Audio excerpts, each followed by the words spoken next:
Fala, meus amigos, tudo certo? Estamos chegando para mais um vídeo para falar um pouco a respeito de Juventude e Confiança. Jogo da terça-feira, 7h15 da noite no estádio Alfredo Jaconi, mais um do Juventude pelo Campeonato Brasileiro da Série B.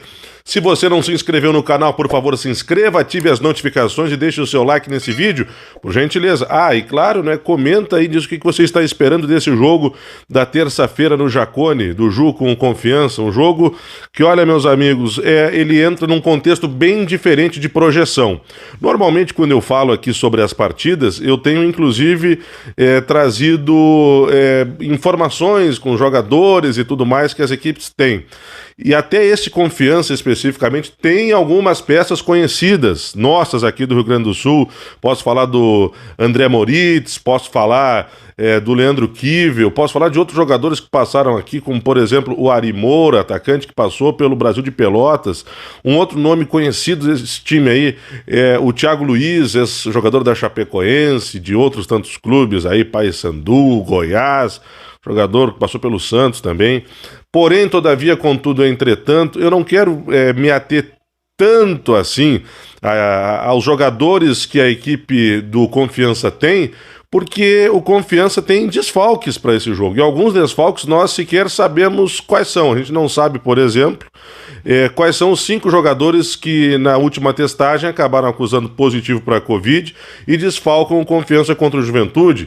Então o Confiança já tinha 2 jogadores que estavam em isolamento pela testagem anterior, mais 5 jogadores agora, são 7 desfalques. Soma-se a estes 7 desfalques o André Moritz suspenso pelo 3º cartão amarelo, 8 desfalques o Confiança tem para o jogo contra o Juventude. Então é muito complicado da gente fazer alguma projeção e eu não vou aqui ficar perdendo tempo falando para vocês quais jogadores são destaques dessa equipe, se daqui a pouco alguns dos destaques podem estar fora da equipe. O certo é que o Juventude, que ganhou do Oeste fora de casa, tem mais uma bela oportunidade de vitória contra um adversário que está combalido.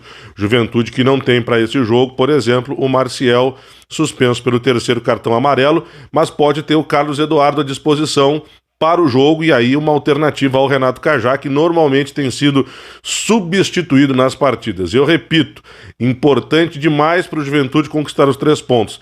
Por suas necessidades, o Juventude já perdeu pontos em casa para o América, perdeu pontos em casa para o Botafogo de Ribeirão Preto, mas agora enfrenta um adversário cheio de problemas. Eu, inclusive, para responder uma pergunta que eu deixo no ar aqui, o Juventude tem a obrigação de vencer esse jogo? É a pergunta. Eu convido os comentaristas da Rádio Caxias a me ajudarem a responder isso. Simplesmente o Juventude tem necessidade, ou a partir do momento que pega um adversário que faz uma campanha de razoável para ruim, na segunda página da tabela, e esta equipe está com uma série de desfalques, o Juventude passa a ter a obrigação de vencer esse jogo? Eu perguntei para o Rafael Balgarten e para o Luizinho da Veiga o que eles pensam a esse respeito, e eu convido vocês para que acompanhem a resposta dos comentaristas. Gilberto Júnior, vou usar as palavras do Pintado: esforço não se negocia, e essa vitória contra o Confiança também é inegociável. O Juventude precisa se impor em casa para dar confiança no trabalho do Pintado, continuidade nas vitórias e reafirmar, reencontrar o caminho do bom futebol jogando nos seus domínios. Então, nesse jogo do Confiança, Gilberto Júnior, não pode abrir mão de pressionar a saída de bola, não pode abrir mão de conquistar os 3 pontos em casa e embalar, quem sabe, na competição, para chegar próximo do G4, transitar G4, G6, e o Juventude está no caminho do acesso. Tem muitos jogos ainda, mas esse contra o Confiança em casa não se negocia a vitória. Gilberto, para quem viu o jogo do Juventude contra o Oeste, viu que o Juventude teve uma melhora significativa. E eu espero para esse jogo do Confiança que o técnico Pintado mantenha essa postura do time. E olhando para aquilo que o Juventude quer na competição, não tem como tu perder esse jogo Confiança em casa, ainda mais depois das notícias aí em que o Confiança vem bem avariado aí em questão, problema de Covid, né? A gente não sabe quantos titulares ou quantos reservas, mas enfim, influencia em todo o aspecto anímico da equipe, né?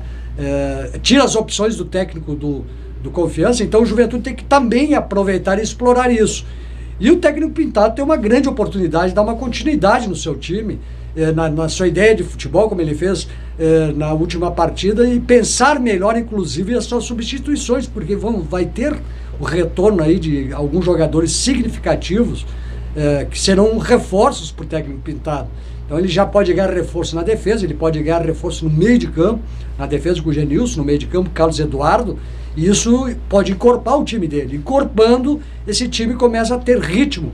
E depois de uma vitória que teve contra o Oeste fora, que precisava, não tem como o Juventude, o seu elenco, o técnico Pintado, não ganhar confiança para mais essa partida difícil. Mas tem sim o Juventude que ganhar do Confiança para até ganhar moral para a sequência do Brasileiro e da Copa do Brasil.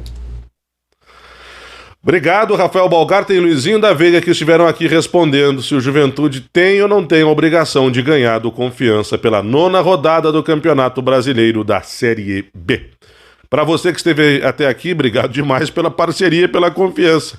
A gente volta depois do jogo analisando Juventude e Confiança, o jogo da terça-feira, jogo que eu vou narrar no estádio Alfredo Jaconi pela Rádio Caxias. Aquele abraço, até a próxima.